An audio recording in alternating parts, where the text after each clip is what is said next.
It's the 1960s and surfing is having its heyday in warm weather areas like California and Hawaii. Golden bodies, hot sunshine and white beaches, all underscored by a Beach Boys soundtrack. Ireland in the 1960s was a very different place. A small island at the far west of Europe with 2,000 miles of rocky coastline that stood strong against the wild Atlantic storms that buffeted its cliffs and beaches.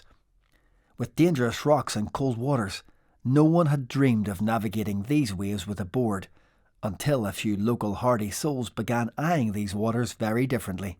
As time grew up, I got to see movies from Hawaii in different places, and was of the understanding that in those distant spots there was big waves being ridden. And one day I read the Reader's Digest and discovered an article in it, and it was about Hawaii. And they were riding 8-foot waves, and I thought, oh my goodness, we can do that here.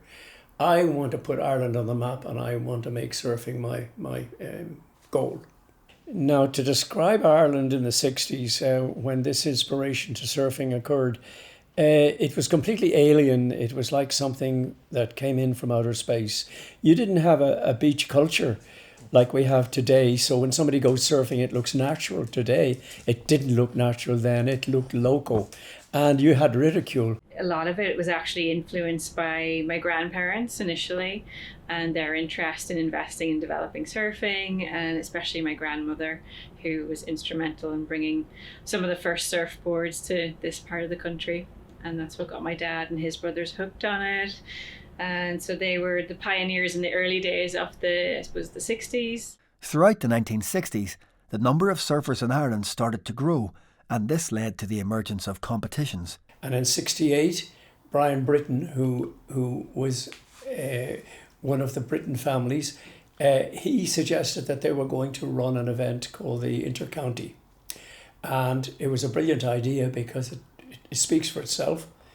There's no other surfing thing that we have ever heard of in the world that had intercounties or intergroups like that. But in this case, this was a wonderful way of binding people together and having them come as a team. The cold waters made surfing in Ireland a chillier prospect than in other parts of the world, not helped by the lack of suitable equipment. The only wetsuits available were the two-piece diving suits, which were not easy to come by and usually had to be shared around. And we started to make our own wetsuits with various degrees of success. You learned very fast that you didn't have to make the cuffs too tight or the ankles too tight. Very difficult to get off, and you had to put talcum powder inside them. Yeah, I remember Alan Duke made one, and his was a bit tight around the ankles and the cuffs. And I remember a particularly freezing cold day at Portstewart Strand, and we'd managed to get out of our wetsuits and the towels around us in the van. And Alan, he was rolling about in the grass trying to get these things off his wrists and his ankles because they were very, very tight. The challenges faced by these early surfers were not restricted to handmade wetsuits. The lack of locally sourced surfboards forced some to try out new methods of shaping and building surfboards from whatever materials they could get their hands on. We worked from scaled up photographs in Surfer magazine to get the shape, right? We had no correct dimensions other than you got the length of the board from the picture in the book, or maybe a picture of a board with a person. So that gave you the length, and you took roughly the shape you saw in the magazine. Now, the thickness we had to work out for ourselves. I was experimenting making boards out of polystyrene, and at that stage we didn't realise that the polyester resin would actually dissolve the polystyrene. After a while, we discovered epoxy resin. Now, what we didn't know was that we were ahead of the rest of the world, because nobody else was making epoxy boards in those days. They weren't doing it in the States, they weren't doing it in Australia. So if we'd realised what we'd found, we might have made our fortune. But anyway, it doesn't matter. As the uptake of surfing increased throughout the 1960s, many believed that a governing body needed to be created to formalise the organising of events and enable surfers from Ireland to compete abroad.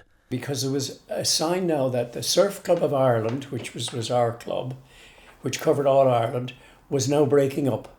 People in the different areas wanting to form their own clubs. So we knew now we needed an association.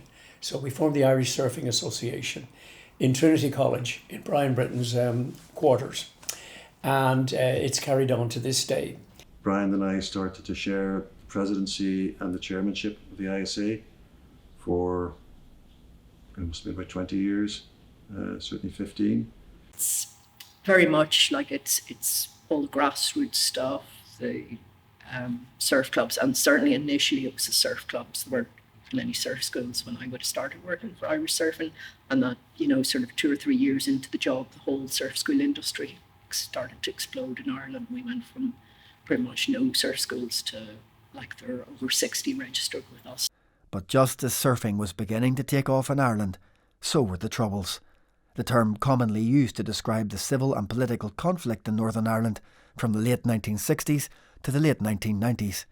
And I mean, I suppose at that stage you were heading really into the deep troubles in the early 70s and stuff, and so it was so refreshing to get over the border and get away from all the stuff that was going on here, being constantly stopped by the army and checkpoints, and as soon as you got across that border, the world was your oyster.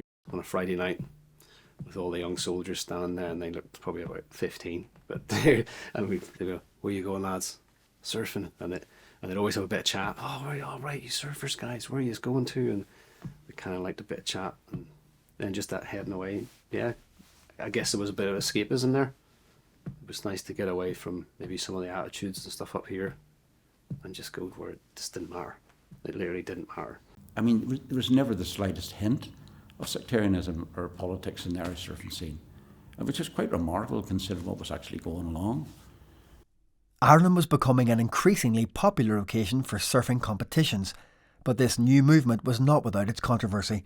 In 1979, the Smirnoff International took place in Eastleigh, County Sligo, but the event was overshadowed by protests against the commercialisation of the sport. We did take a stand against it, and we thought, no, this is not a good idea, and we made a big banner and we hung it on the castle. There's an old square castle thing at Eastleigh, it's a classic castle. We climbed up the inside of this thing and hung this thing on a banner which said, "I enjoyed surfing till I discovered Smirnoff," which was a play on their own ad, you know, on the Smirnoff ad. I used to enjoy something until I discovered Smirnoff. We just, that was the point we were making, you know. There wasn't any, there was no aggression or anything like that. It was just this banner hanging on the castle, and the point was being made that they really needed to think about what they were doing. But of course, the way the world has gone, we've been snowed under by commercialism. A friction was growing between competition surfers and recreational surfers. The soul surfers, as they were known, were anti-competition, disenchanted by professionalism and the commercialisation of surfing. I think in the early days there was very much there was a black wetsuit brigade that were very anti-competition, didn't want to see any promotion of surfing in Ireland. So they didn't want to see any magazines. You know, again, just you know, if you come, great, but let's not shout about it. Let's not tell the whole world what good waves, because the more people that we have surfing here, the less waves for me. Female surfers in Ireland were a rarity. It was a male-dominated sport infused with macho demonstrations of ability, and few opportunities were offered to women to compete throughout the 80s and 90s. You know, we're always sort of fighting a battle. I do, particularly the junior one, because I used to see so many good groups of junior girls coming up. Like, you tend not to get one sort of great surfer on their own. There tends to be a group, and that group tends to push each other. And then when it would come to team selection, only one of them would get to go away, and you know, you'd have several boys getting to go.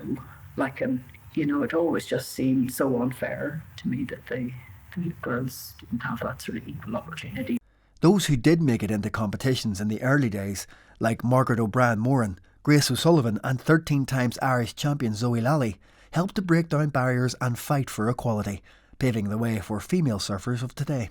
I think, again, because of having mentorship is really important, and growing up here, it's also the home place of Zoe Lally, and she was running a surf club at the time too, and her sister Anna, and so to have that kind of those other female surfers who are at that next level to mentor me and take us in, you know, into the surf and teach us and really encourage and motivate us to get into it was a kind of catalyst. As well as overcoming misconceptions about their ability to ride waves, female surfers have also faced practical barriers through limited access to clothing. One of the main changes was when in the early 90s, Lisa Anderson from US became the world champion, and she was sponsored by Quicksilver at the time, and she had actually asked them to make her board shorts, weren't men's board shorts, that were women's board shorts, and they just kind of suddenly thought about this. That's where Roxy was born, and then all of the surfwear companies all, started to focus on women's surfwear. As surfing moved into the 21st century, a new generation of local surfers was emerging. And in 2021, after years of discussion, competitive surfing finally made its debut at the Olympics. The Irish team made their way to El Salvador, and although they failed to qualify, the inclusion of the sport was a huge turning point for the popularity of surfing and for how big surfers could dream.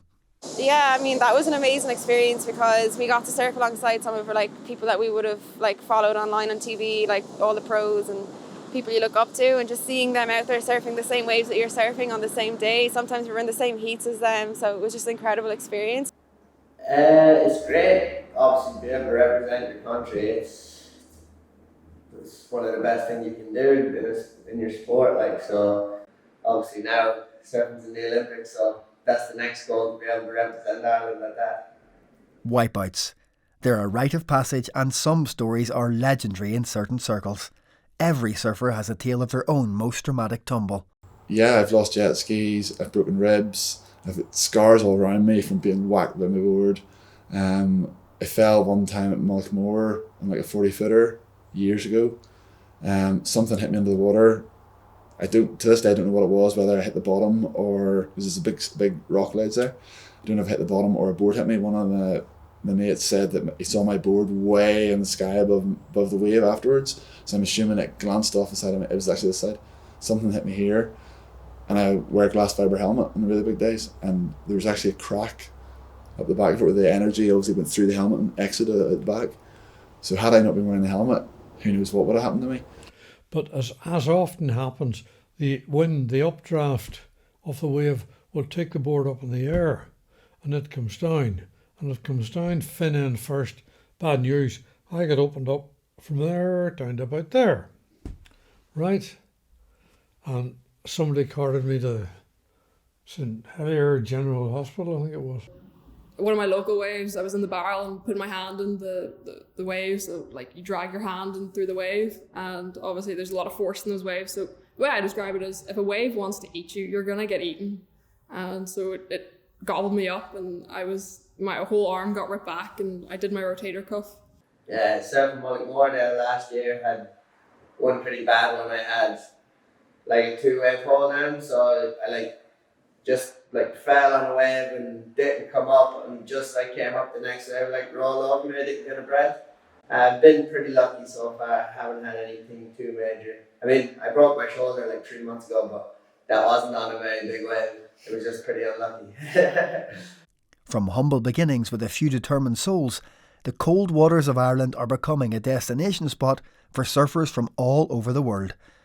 With its dramatic, breathtaking scenery and abundant wildlife, who wouldn't want to ride the waves around this magical island? There's lots of places I go in the world, they just look like a beach and a headland, and they all kind of look very similar. This is extremely different, and it's not until you go away from Northern Ireland that you realise what you've got here. We are now seeing Ireland as a surf travel destination, a realistic one, whereas a lot of these warm water countries now are just getting so crowded and so popular that it's actually a breath of fresh air to come here and surf a beautiful north coast beach here with castles and white cliffs in the background and Scotland in the distance. And I think people are pleasantly surprised when they come and visit and surf here. In that kind of mythical sense of the past and the really dramatic landscapes, it really adds to it. There's definitely a feeling when people come and surf in Ireland that it's more of a spiritual thing, I think. Yeah. Our seas are our lifeline, and surfing offers a unique connection to our maritime environment, a moment of disconnect from the everyday. Through surfing, many have gained unforgettable experiences with nature that have helped them recover from physical and emotional trauma. So the WAVE project is a mental health charity that works with young people providing surf therapy for young people aged 8 to 18 who are deemed at risk or vulnerable in their lives. On a personal level, and I think it's the same for the young people in the WAVE project, it's a way to completely escape your problems. You leave your problems on the shore. But then being able to tap into things like surfing for ocean therapy as a sort of alternative ways of healing for whole diverse groups of people. And that's been amazing to witness. As we navigate our way through a climate emergency, there has never been a more critical time for us to realise how vital our oceans are and how it needs us now more than ever. We're blessed with waves that are regarded as some of the best in the world. And if we can protect the water that has given us so much joy, then the future of Irish surfing is cold, raw, but pretty exciting. I just think surfing is really fun, and everybody that does it gets something different from it, and whatever it's spiritual or this or that or the other, it comes down to having fun. And like as us as children, you'd be told, I know in my house we were told, get out and play, we don't want to see you to the evening time, and you just have these hours of the day of playing, and as an adult you don't get that. And I think that's sneakily why I surf, is because I have to go away for hours and surf, and it's like my playtime as an adult. And that's what it is. We're just a bunch of kids playing in the ocean, having a great time, and that's what it's all about. To anyone that hasn't surfed, my dad would quite often, I'll just quote him here, he says it's like having a cup of tea with God.